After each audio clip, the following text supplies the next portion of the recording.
With wonderful people again today.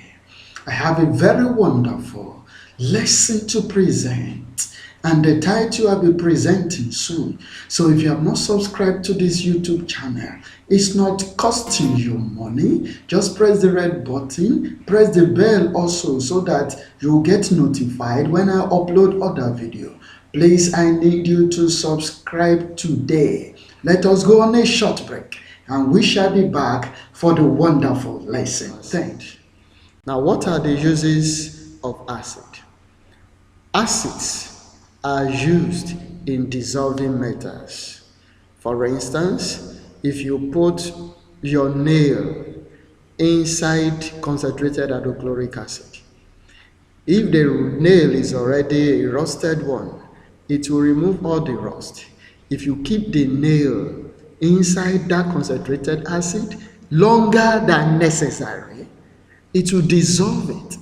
So acid are used in dissolving metals. Acid are used in manufacturing dyes, fertilizers, paints, explosives, textiles, and other chemicals.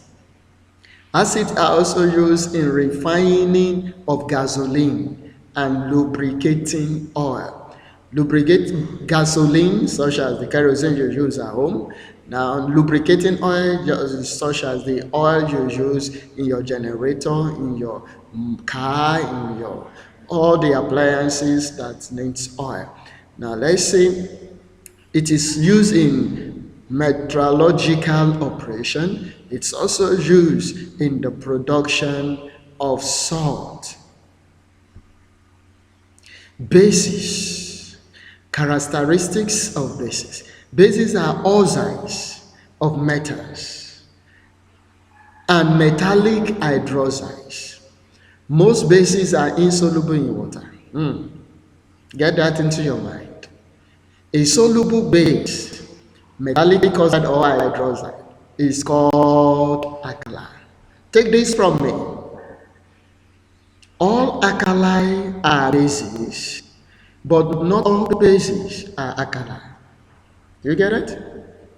It is only the bases that can be dissolved in water that is called alkali. The basic oxide are formed when corresponding metal bond in air or oxygen. Let's look at some examples of bases. When metal, now let me try to give you some list of metals. We have lithium, we have sodium, we have potassium, we have calcium, we have magnesium, we have aluminum. So you can now take them, combine them with oxygen, and write the compound. Two examples are here. Na plus O2 go to Na2. Mg plus O2 go to MgO. The soluble metallic oxides in water. Anyone that is soluble, this is a metallic oxide now. This is called sodium hydroxide, while this is magnesium hydroxide. Sodium hydroxide would dissolve in water. Some people will say it will disappear. It will not disappear. The reason we don't use the word disappear is because it can still be recovered. If it disappears, you won't be able to recover it. But because when you put this inside water, it dissolves, you can still get it recovered when the water evaporates. So this dissolves in this to give us sodium hydroxide. This is called an alkali. Now, strong bases. Strong alkali ionize completely to produce negatively charged ion, OH, and positively charged metal. Take for instance, this is a strong alkali, a base that has been dissolved in water to give this. We ionize to give Na plus OH minus. KOH giving us K plus OH minus. These are the examples. So you should be able to know bases, weak bases now. On the other hand, weak base, e.g., calcium hydroxide, ammonium hydroxide, ionize partially in water. When you look at this, when you dissolve calcium hydroxide in water, in the practical sense, when you use your spoon to scratch the base of the container, it will be doing crack, crack, crack. That crack, crack sound shows that it does not totally dissolve. It still has some particles under it. The same thing happens to this. So this lesson should have been able to enlighten you. Write it down, practice it again and again. Watch this video over and over again, and you know that you are changing.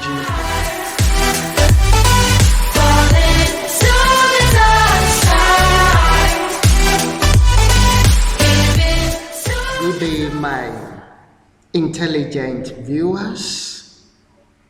Before we proceed into this lecture or teaching, because I will be explaining basic things, I would like to pose some questions to you on some of the previous lessons we have had.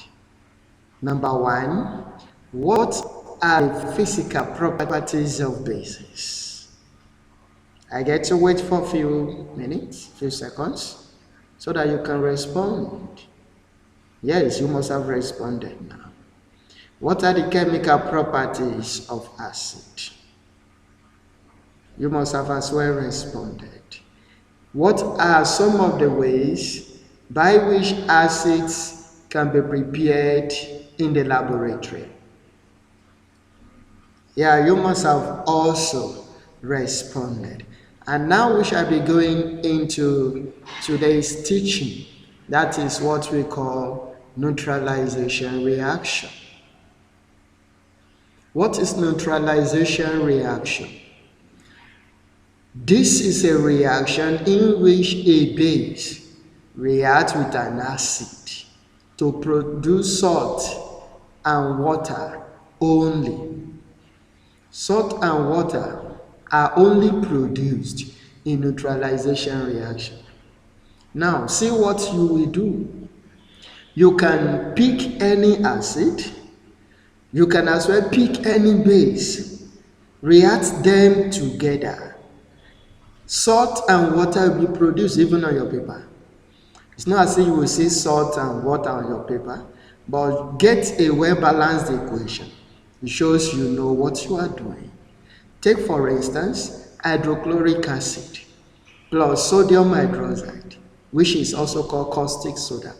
When they react, sodium chloride will be produced, and water, H2O, is also produced. During this reaction, hydrogen ion or ozonium ion from the acid is neutralized by the oxide ion from the alkali to form water molecules. This is another definition for neutralization. Take note as we continue. Physical properties of bases. They have bitter taste. Bitter taste. Alkali are soapy. When they touch your skin, it will look as if you put soap on your palms. Alkalis turn red, litmus paper blue. Now, concentrated forms of alkali are corrosive. Take note of that, then we'll proceed. Chemical properties of bases. These are some of the chemical properties of bases. Number one, reaction with acid to form salt and water.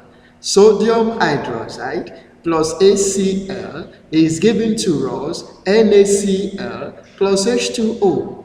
Reaction with ammonium ion in the presence of heat to generate a gas. View it very well here. Now, NaOH plus NH4NO3 go to NaNO3 plus H2O plus NH3. Wonderful. So that is what it's going to give to you. You have to practice this again and again and again and again. Let's move on to the next slide. Preparation of bases. How do we prepare base? Now, most bases combine directly, most metals combine directly with oxygen through the application of heat to form oxide. Look at Fe plus O2 giving us Fe2O3. That is how iron 3 oxide is formed. Now, the composition of metal hydroxide by heating. Metal hydroxide, calcium hydroxide, that is slaked lime, that is calcium hydroxide, CaOH2. Now we have it giving us quicklime, CaO is quicklime, plus H2O. Now you can see that quicklime is a base. It's an oxide of a metal. Now see the next, see what happens here. Other methods of preparation are discussed under acid and characteristics of base. Let's move on to the next. pH. pH is one important aspect of acid, bases, and salts. Please take note. Calculations will come under this as we progress. pH is the degree of hydrogen ion concentration. Degree of hydrogen ion concentration. pH of a solution can be measured with an instrument called pH meter. pH meter is used to measure pH scale. Now, this scale range from 0 to 14. 7 is the neutral point. Solution with pH below 7 are acidic. pH greater than 7 are basic. pH at 7 are neutral. Please put this on your mind and we'll